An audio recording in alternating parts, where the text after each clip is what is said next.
Okay, this is the last time I'm presenting my prose seminar for new students at the Annenberg School.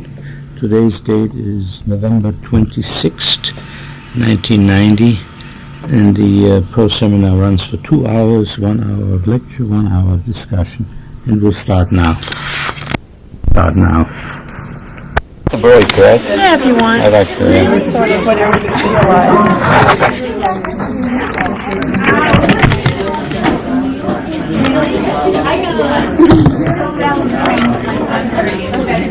I didn't know I was going to have the pleasure of having you. Well,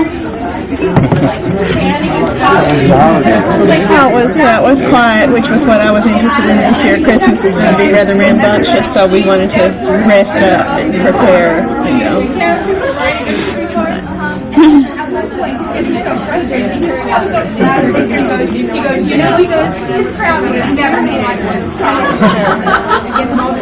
Okay, I'd like to get started. I hope you've got plenty of calories in reserve now to take you all the way to the end of the semester. And today, it's a great pleasure to introduce Amos Vogel, who is in large part responsible for what it is that Americans know about adventurous, independent foreign films, because Amos was the founder and the executive secretary for many years of Cinema 16, which was, if I am describing it correctly, and Amos may want to elaborate on this, was an independent distribution channel set up in this country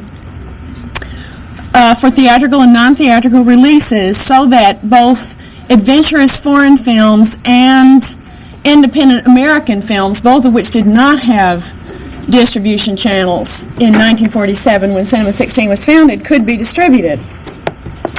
He also was the director of the New York Film Festival, Lincoln Center, from 1963 to 1968, and his resume consists of a very long list of key positions and key posts in film at various times, and I will read some of them to give you a flavor of the kinds of things that he has been involved in.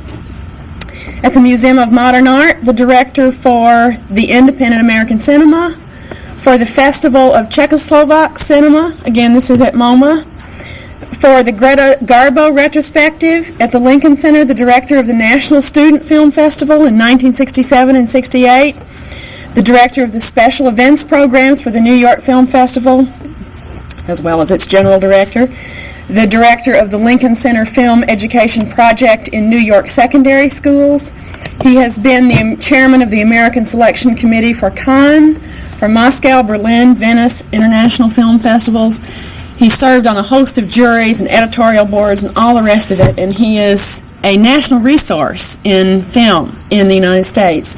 Amos was born in Vienna and came to the United States in 1939. He has a BA in Political Science and Economics from the New School of Social Research. And it is my pleasure to introduce him to you.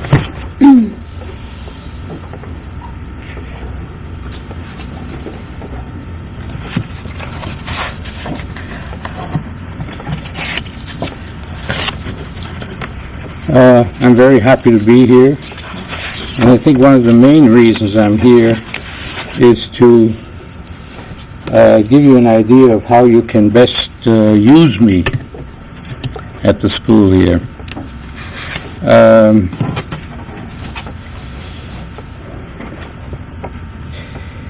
I've had the advantage and the disadvantage of living my life in different worlds, not only the academic world, and not only the non-academic world.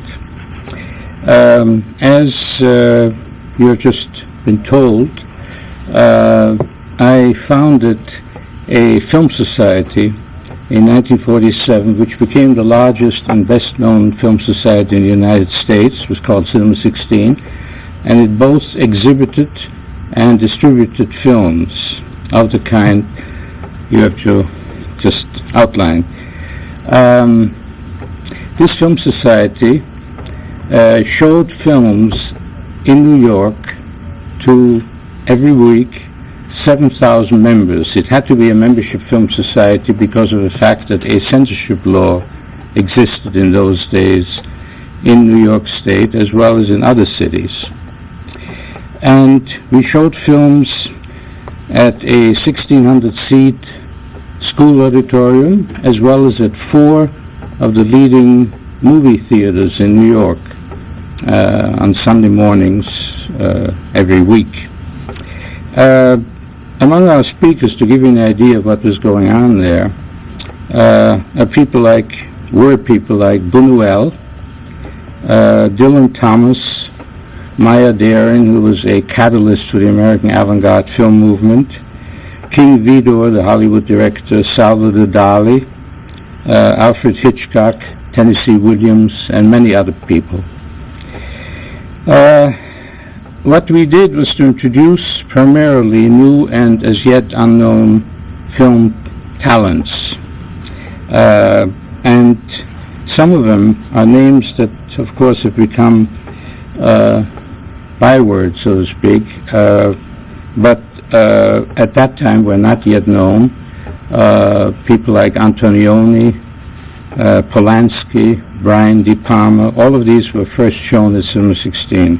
Martin Scorsese, Truffaut, Bresson, and then the entire American avant-garde movement, including people like Brakhage, who is by many people considered to be one of the leading members of that avant-garde movement.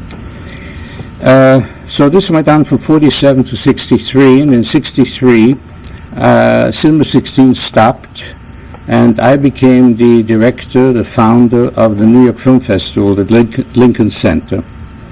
And I would say that what happened there was that my activities on behalf of unusual films expanded into the international arena even more so than they had already at Cinema 16. Because at the festival we discovered and premiered subsequently many now famous international directors, Werner Herzog, the German, Fassbinder.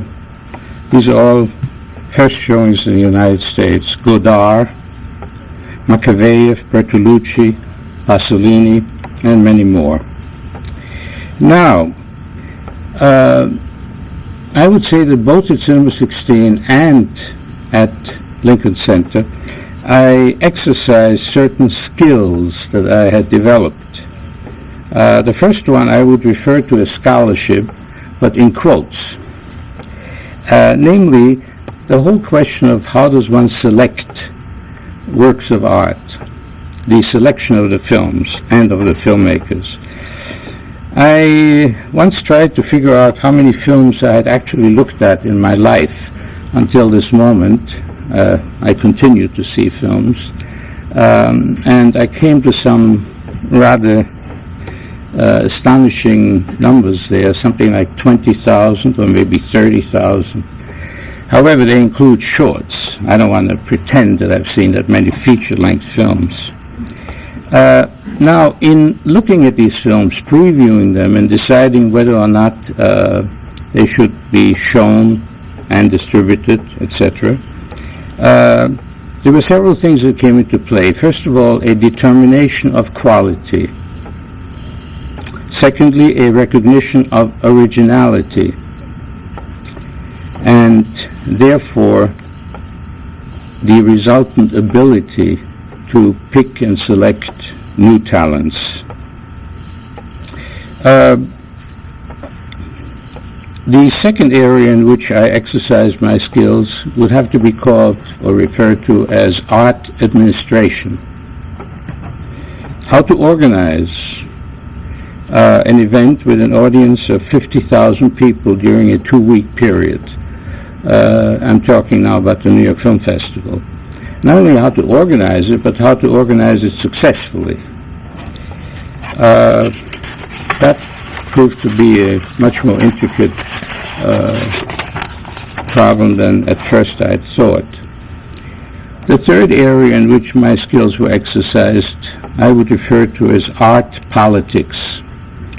This is an area that's rarely talked about, but is an extremely essential and basic one in any kind of art project, art politics.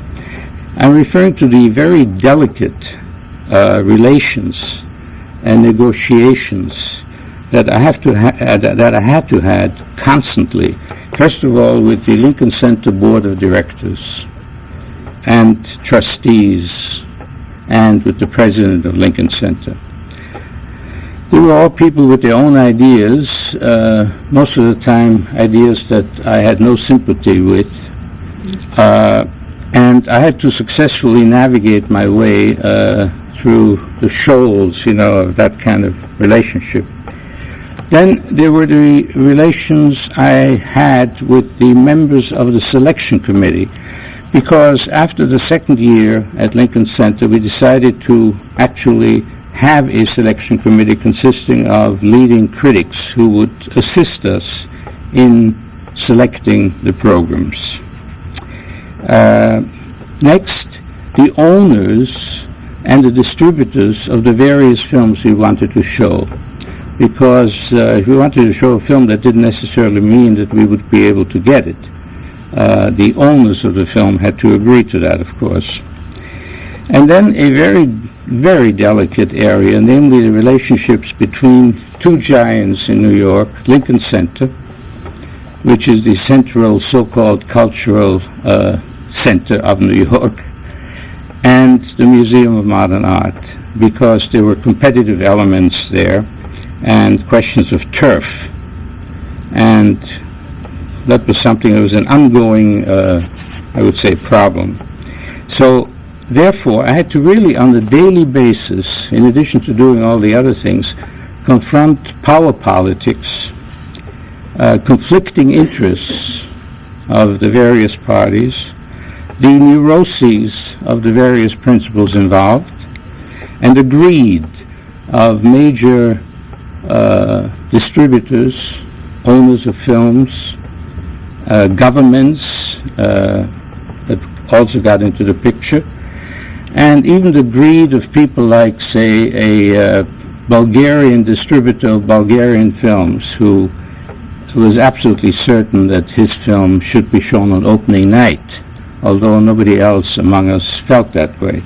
And there was a problem there because, he wanted to make as much money as possible, and we wanted to show the best film. So there was a divergence of views there. Then there were questions of censorship that arose, because even at Lincoln Center, everywhere, censorship raises its ugly head, and we had to constantly contend with that subject, and we're going to have a lot of time for discussion today and your comments and questions. So if any of you would like me to go into this question of censorship further, I'd be glad to. And finally, still on the that area of my activities, the political problems that existed with our dealings with sources in the Eastern Bloc. At that time, that bloc still existed and was very powerful and had its own notions of what should be done or should not be done at international festivals, what should be shown, what should not be shown. So very often we ran into situations where we wanted a film very badly from the East, and the governments there didn't want to give it to us because they felt it would throw a negative light on their societies or whatever. Now, I haven't got the time now, at this moment anyway, to go into detail about any of these things, but as I said, during the discussion period, I'll be very happy to discuss some of these things with you. In fact, I have a couple of subjects that you might want to ask me about that I would like to get into this presentation.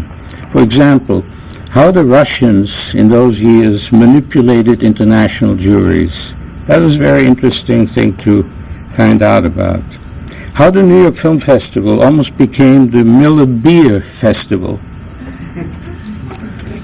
And then the last one, is how baseball and film are the same thing. In short, to return to my subject, what was involved in all of these activities were really kind of Annenberg school questions of communications, aesthetic competence, and the creation and management of symbolic events. Now, these events, of course, helped shape, in a very real sense, the cinematic consciousness of several generations of critics, directors, and audiences, and introduced what might have been called, and was called at that time, the new cinema, often against the will of commercial interests, political pressures, and audiences and critics.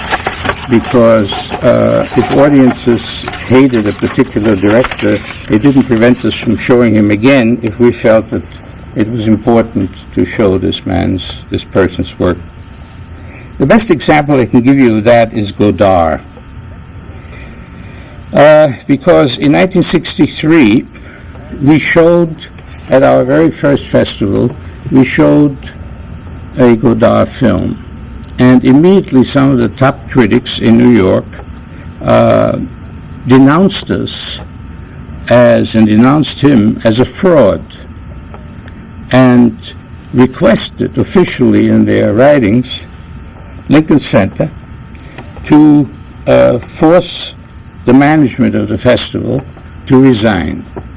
They asked for that officially because we showed a Godard film. And then the second year we showed 2 Godard films because we made a lot of films in those years, and we showed 2 of them.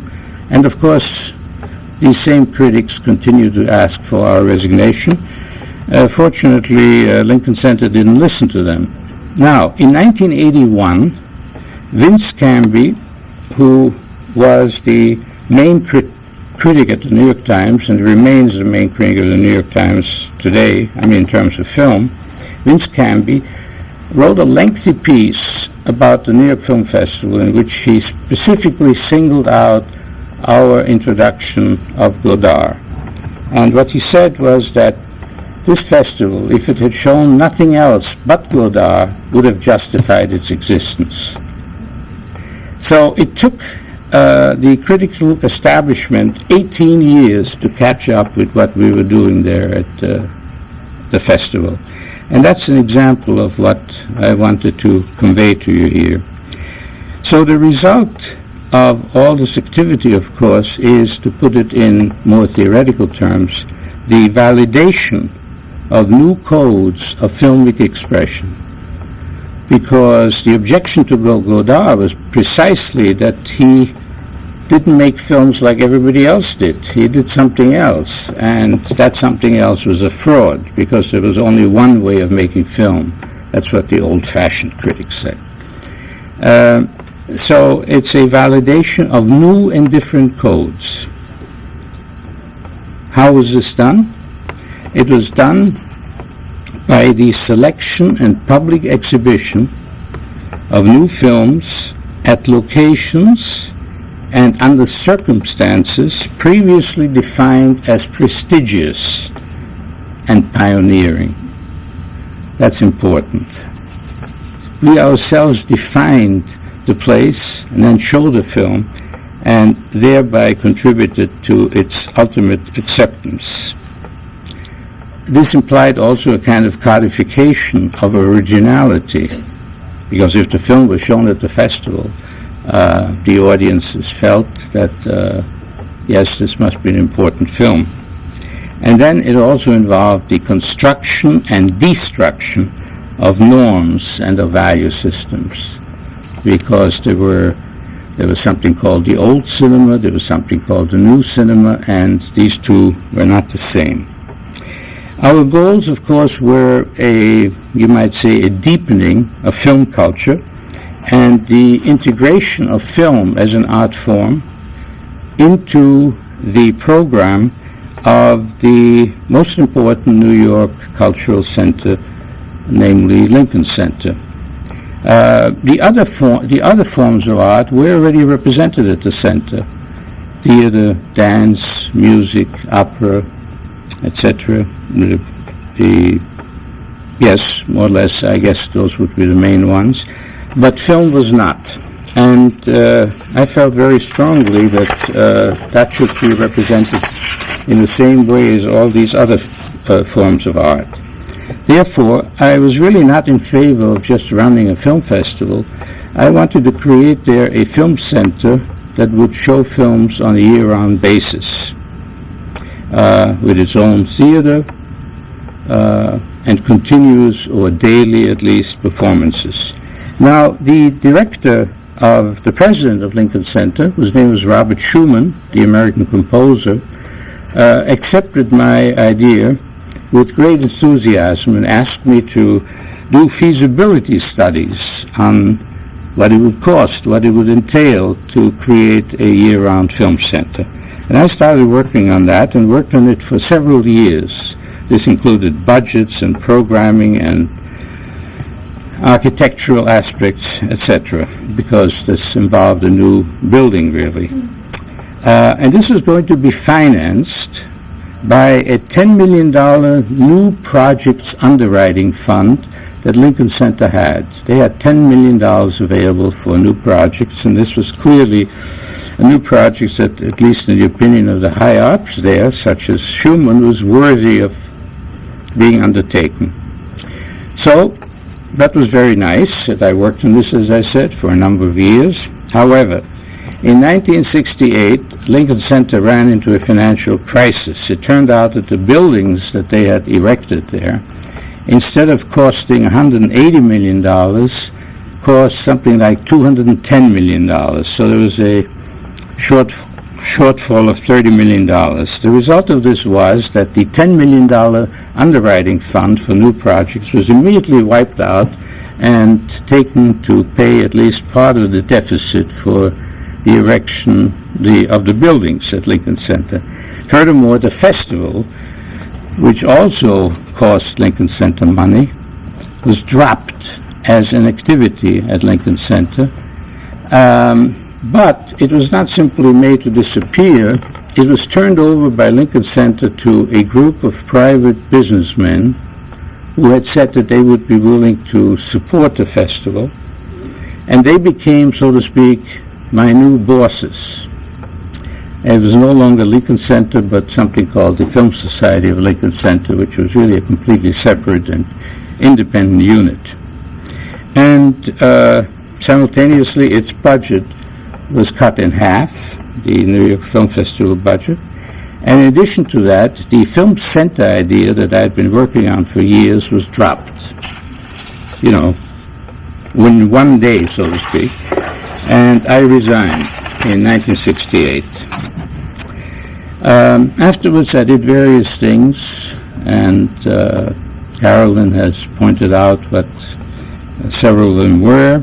So there's really not much point in going further into this, except to say that in addition to all these other things, I also had already been working as a film critic and had been writing regularly for publications such as the Village Voice, the New York Times, Film Comment, and others. I also wrote and published a book, Film as a Subversive Art, which was published by Random House in 1972. And then, and this is most important in relation to our discussion here, I also all these years continued my teaching career. I taught film courses at places like Harvard, for example, and also at New York University. And then in 1974, I joined the Annenberg faculty on a full-time basis. And my role here has been, in the past at least, in terms of my coursework, has consisted of 3 different courses. One of them being an undergraduate course, which I call Sources of Modern Cinema. And this is essentially an attempt to relate film to modern art and to the contemporary worldview. It's a rather offbeat kind of a course, and apparently very popular with students, been going on for many, many years. It's a kind of an introduction, you might say, to the syntax of cinema. We have recitations, teaching assistants, very able ones, drawn from among you, and this has been the undergraduate course I've been teaching. Then there is a graduate course that I teach every year in the fall, which is called Methods of Film Analysis. And this is a course that arose from my very strong feelings that the analysis of films was more imperative than ever, for the following reason. For the first time in history, we are inundated, that's the only word I can use, the only adequate word. We are inundated by manufactured images, all pervasive images, a visual environment that totally dominates us. This is for the first time in history. And it's an environment which manipulates and impoverishes us. It's kind of strange that somebody who likes visuals, films, would make a statement like this, but there it is. It impoverishes us in the guise of fulfilling our wish dreams. And this is one of the basic subjects and reasons why I teach a course of this kind. And then in the spring each year, I teach a course that's open to both undergraduate and graduate students, which is called Manipulation and Ideology in the Cinema, and which deals more specifically with this question of the inundation by meretricious images. Now, I'd like to say a little bit more about the course on film analysis, because there's some very interesting issues involved here.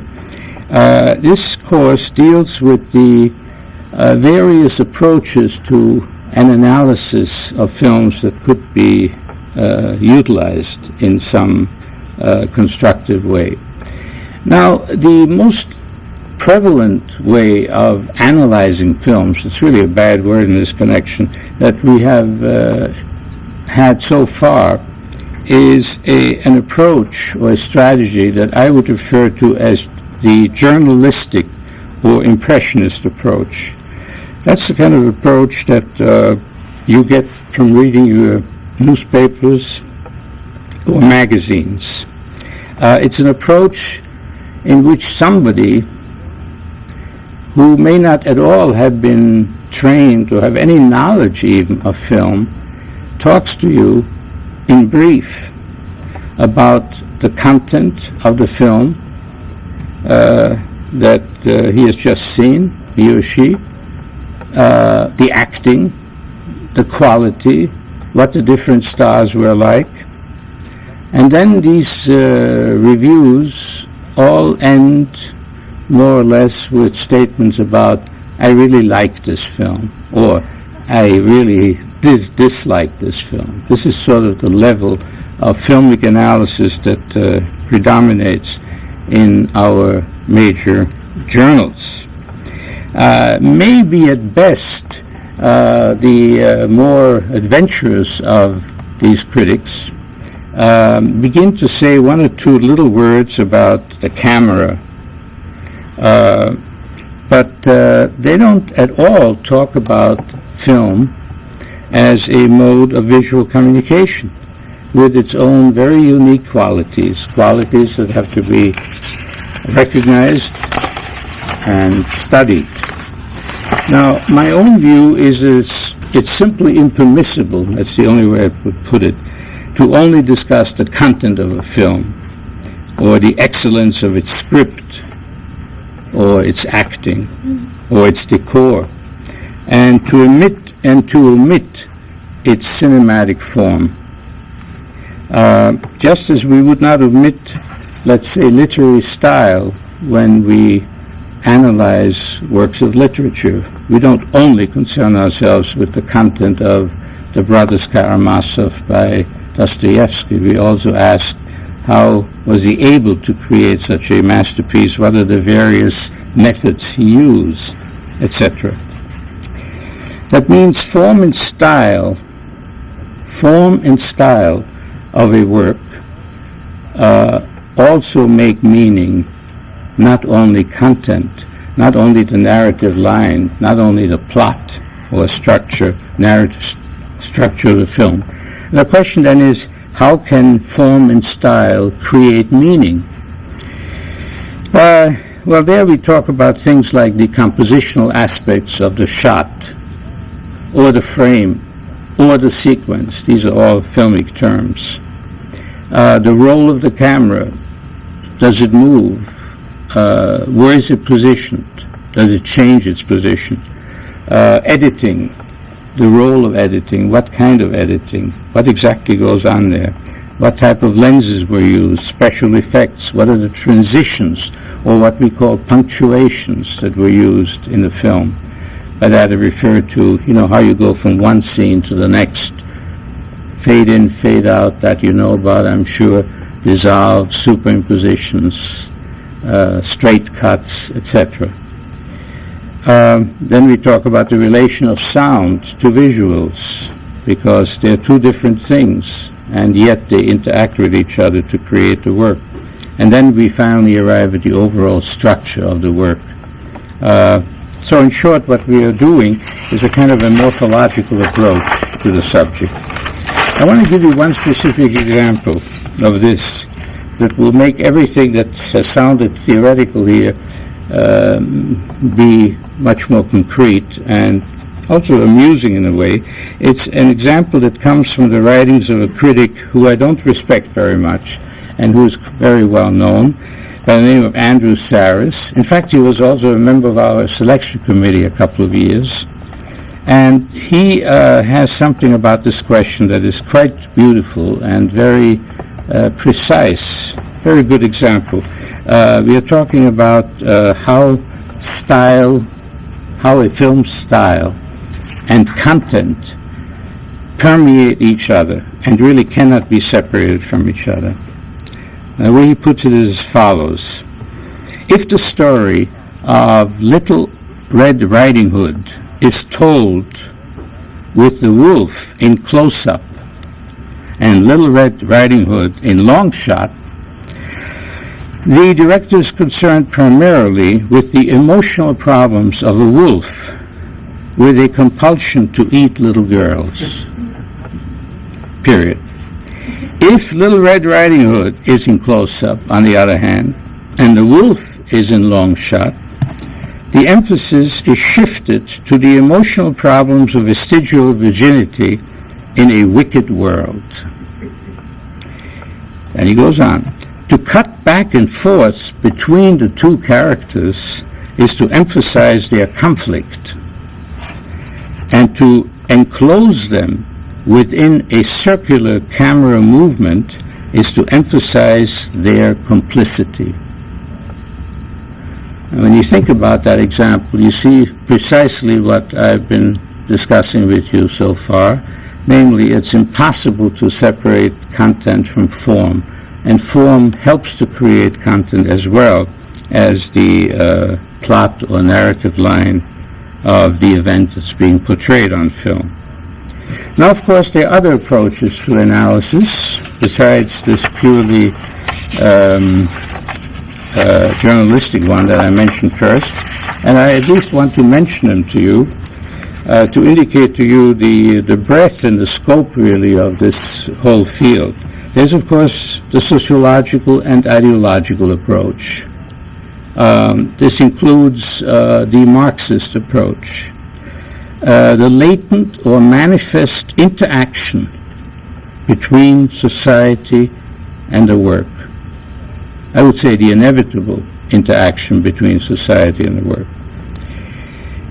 The next approach is the psychological or psychoanalytic strategy of film analysis. This is quite problematic and quite promising, both as far as I'm concerned. And a great deal of work has been done in this field. Then there is the auteurist approach. That's a very strong school. Andy Saris, for example, belongs to that.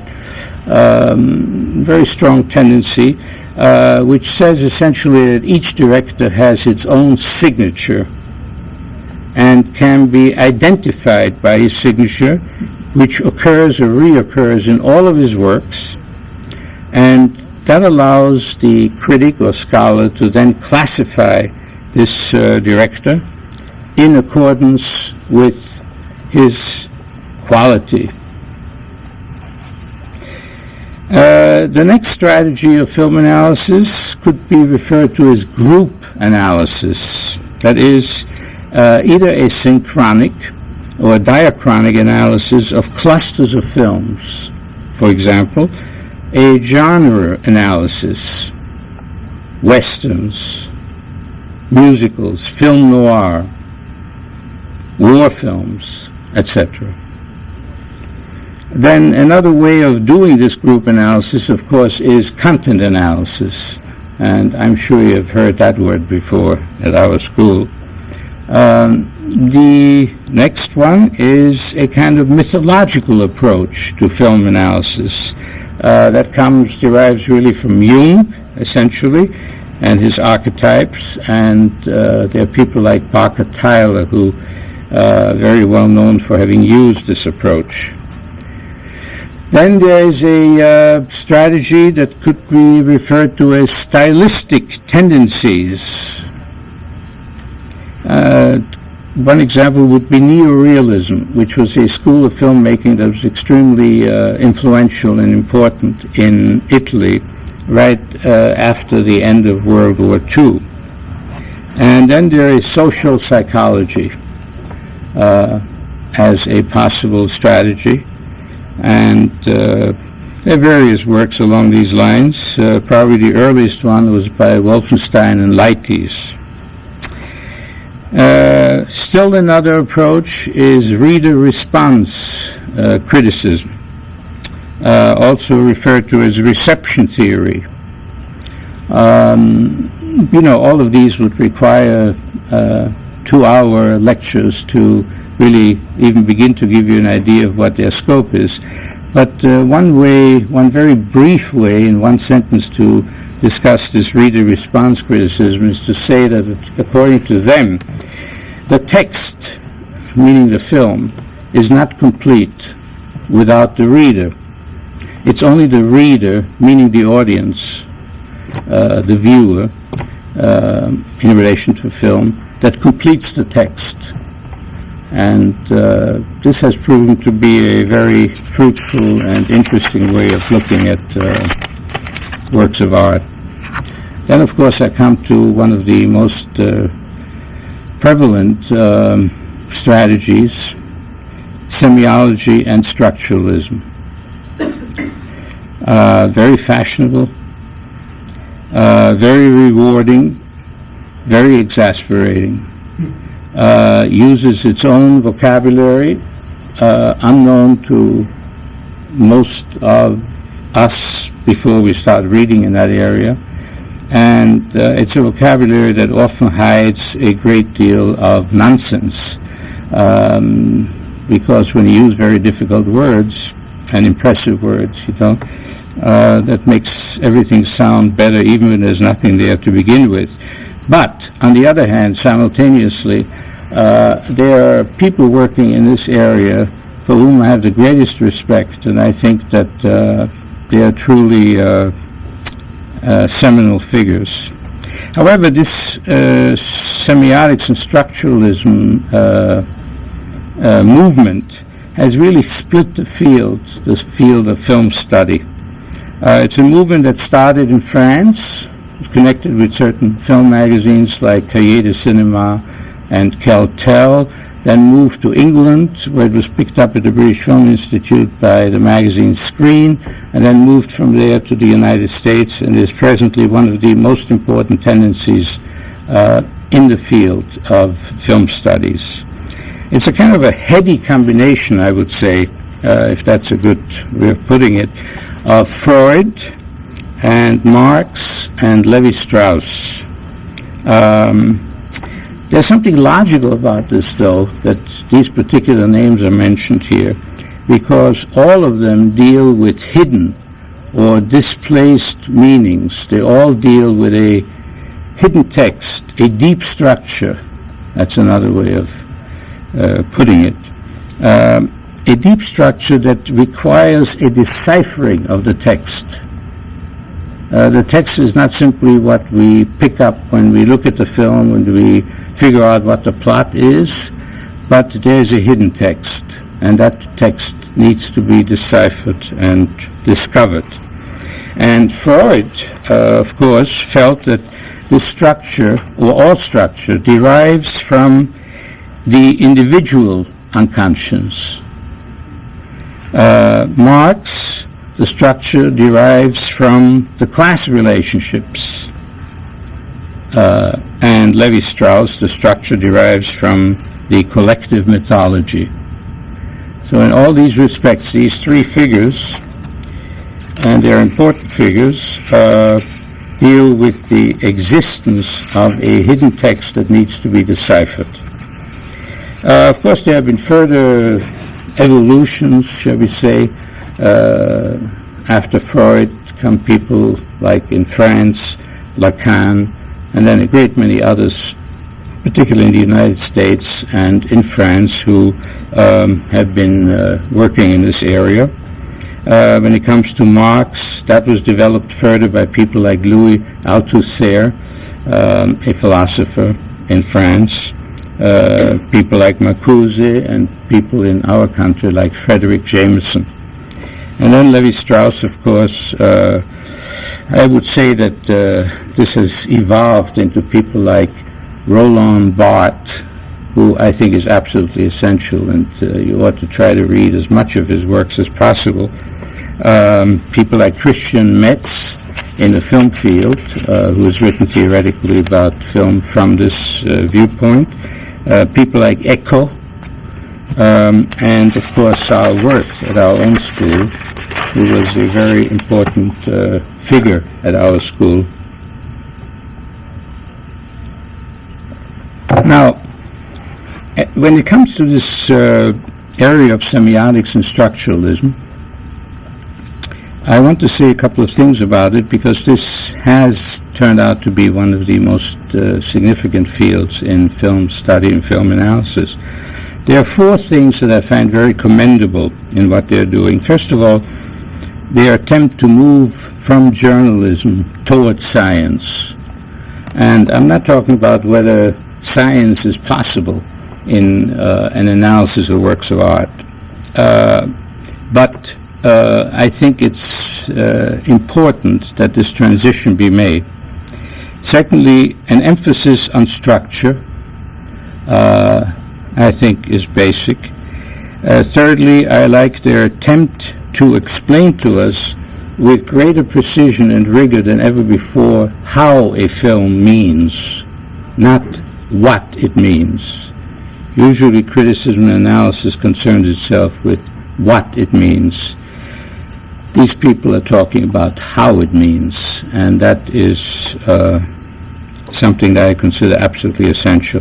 And then finally, I also find very commendable their attempt to analyze codes of articulation which constitute the style of a particular filmmaker. However, I find their claim to scientific objectivity quite shaky, and made even more suspect by their failure, I would call it a failure, to admit or to realize that whoever analyzes a film inevitably enters into some kind of subjective complicity with it. My own view is that we are only really at the beginning of a study of film. We're only at the beginning of a scientific approach, and I consider that approach to be essential. I would say, first of all, that this must be an interdisciplinary approach. It's the only thing that I've found fruitful. That means really we're talking about visual communication. We're not really talking about film.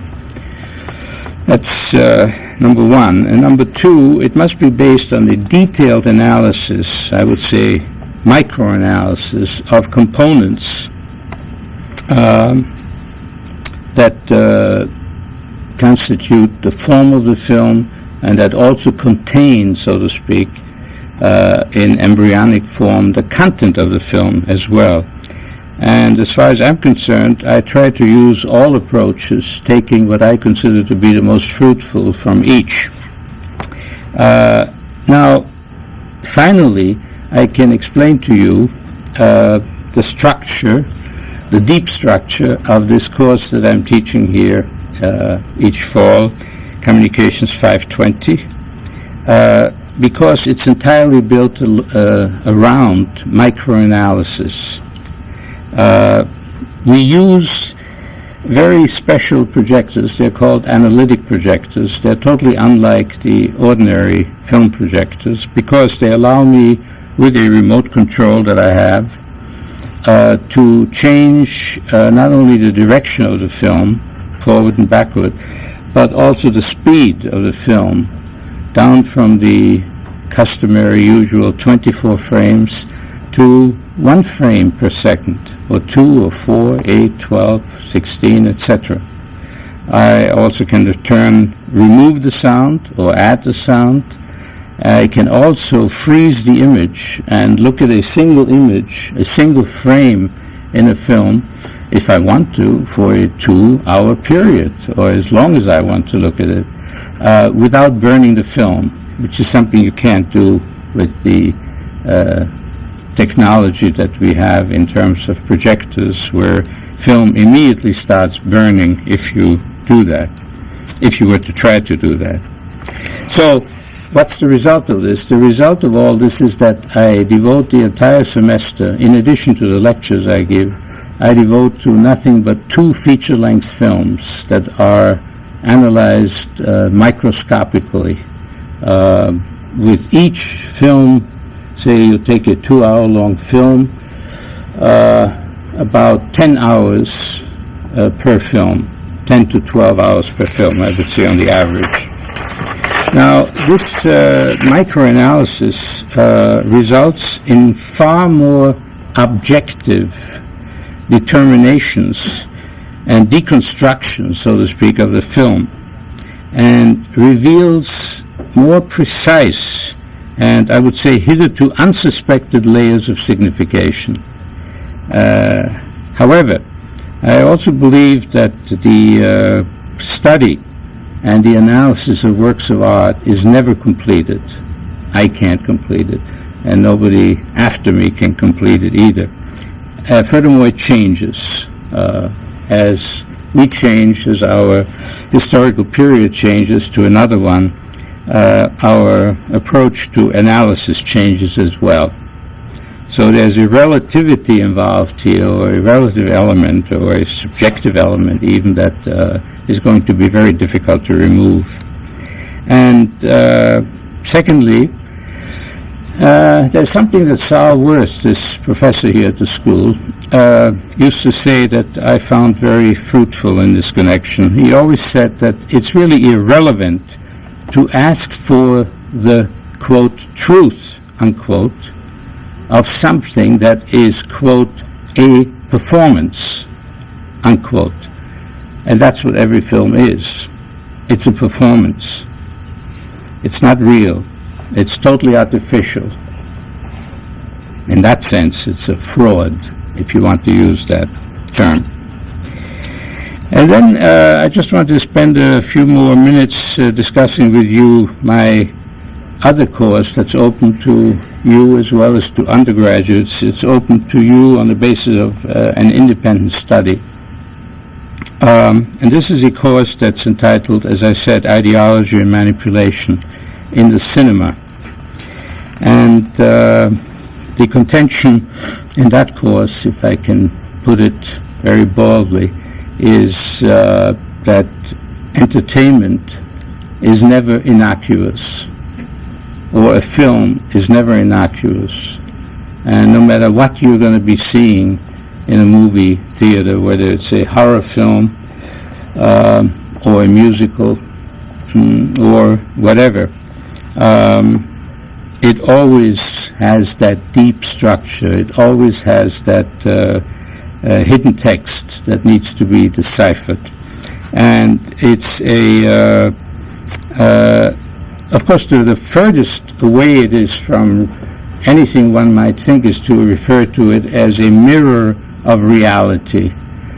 People think that when you use a camera, obviously what you're shooting there then is reality, and that's what you're going to get. That's totally false as far as I'm concerned, and I'd be happy to discuss this with you further if you're interested in this question. It's not that at all, but it embodies and instructs us in social codes and value systems, and those need to be exposed because otherwise we are victims, and I prefer not to be a victim. The goal of this course is, first of all, to talk about how meaning is created, and secondly, how to become aware and how to uncover the strategies of manipulation and ideology that are contained in Hollywood films, most definitely, and in documentary films, and in TV commercials, and in propaganda films, and in political films. So, what do you use for that? As far as I'm concerned, one, semiotics, study of science systems and codes, and secondly, the sociology of mass media is basic to this question. Who owns the film? Who controls the film? Who produced the film? And in whose interest is this film? Those are questions that must always be asked, and the answers are sometimes quite surprising, because they involve, as far as I'm concerned, very basic questions of democracy and the nature of our society and the future trends in this society, the future trends which also involve new technologies, of course, as well. I must tell you that my feelings in regard to these last points I've made are rather pessimistic, and again, I'll be glad to discuss this further with you if you're interested.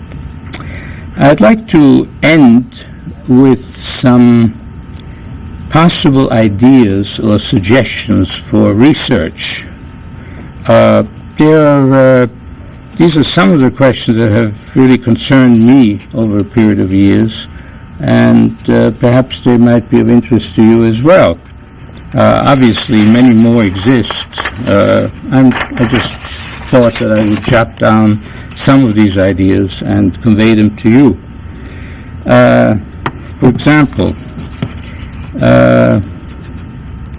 should we analyze individual films as our main focus, or should we analyze groups of films?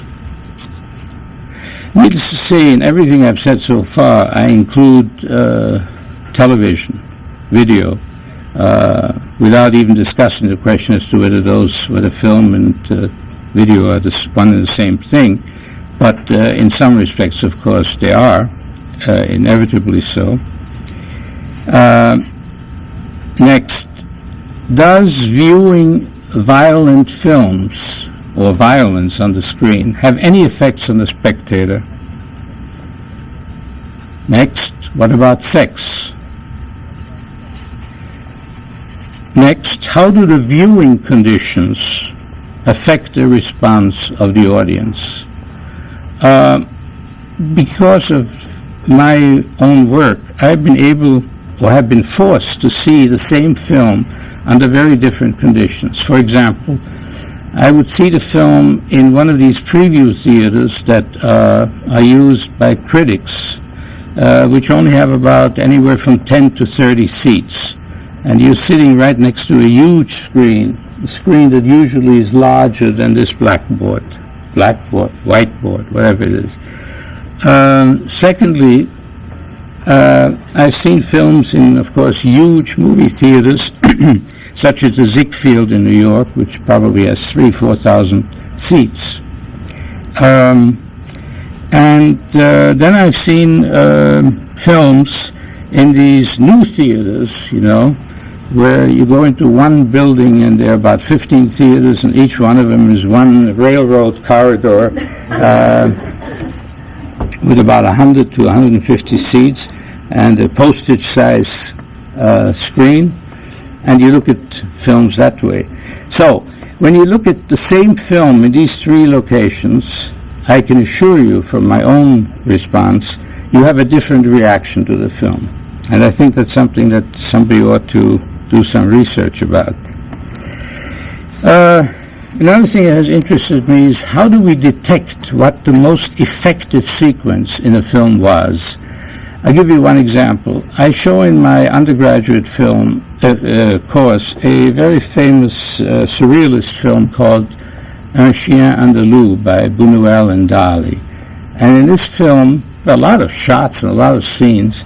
And after the film is over, I ask the students what's the scene they most remember, and we always have 100% vote as to what the scene is.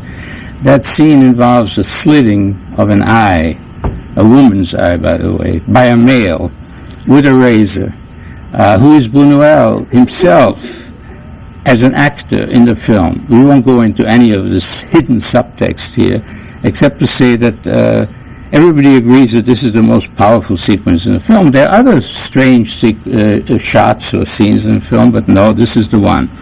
So I'd like to find out how that's determined, or what creates the most effective sequence, so to speak, and how do we do research on that? Are these, this is the next question, are these most effective scenes the same for different people, or do they vary with individual viewers? If they are not the same, why are they not the same? And what is it that makes the difference? Next question. In light of new technologies that are being developed right now, what is the future of film? And for that matter, of video? Because, we have a tendency, we're very narrow-minded. We think that whatever happens in our lifetime, or right now, is what always was and what always will be. And I found out in my life that this is not really the case. So it's a good idea to concern yourself with questions of, say, 3D and holograms and various new things that are coming up. Here's this question about, are films and video, quote, the same? And are their effects the same?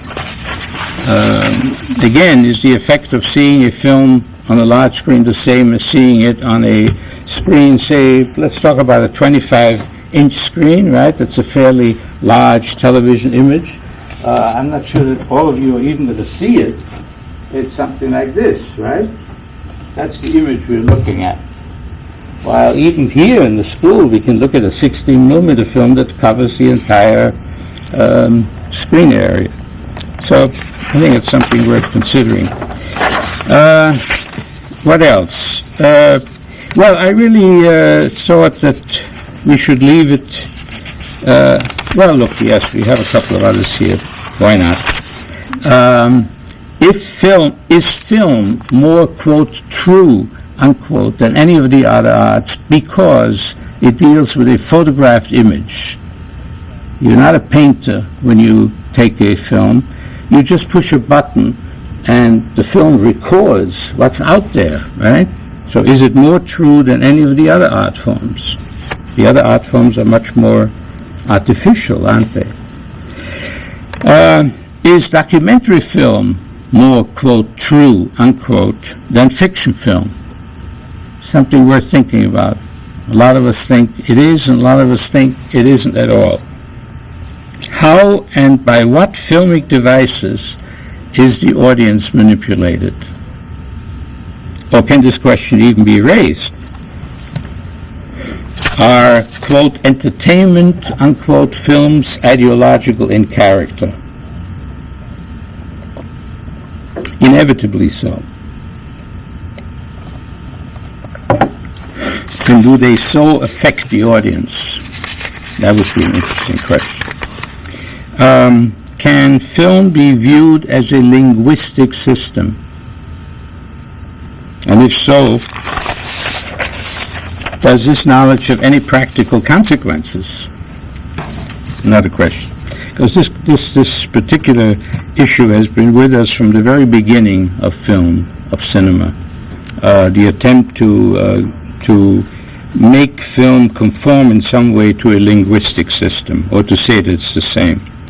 Is art analysis quantifiable? Another question. Are the filmmaker's intentions synonymous with his meaning? So these are, in general, I would say, some questions that could be asked, or could be, where research could be attempted. I'd like to say and end really with by saying that in terms of research and study, this field is totally open to you. It's a new field. It's an evolving field. It's a field which requires and needs new brains, young brains, to cope with these particular questions and others as well that I haven't even mentioned. And what it needs are people who are willing to undertake a systematic study of a particular segment of this field, a field that I think is enormously significant and basic to the workings of our society in terms of its democratic character and the symbolic environment with which we are confronted. And as such, I can't really think of anything that's more important, for students of communications to engage in nowadays than to attempt to come to some kind of grips with this mass of images that are constantly bombarding us from the moment we wake up in the morning to the moment we go to sleep at night. Images that are not controlled by us, they're not created by us, and they're not even created by people who want to make artistic or humanistic or what have you statements. They're created by people who are usually working for money and usually creating things that they feel will bring in audiences, will bring in advertisements, commercials, etc. So this is the kind of thing that I think is important to investigate, and I hope that some of you at least will be stimulated, not only by this talk, but by other things you're going to be learning at this school, to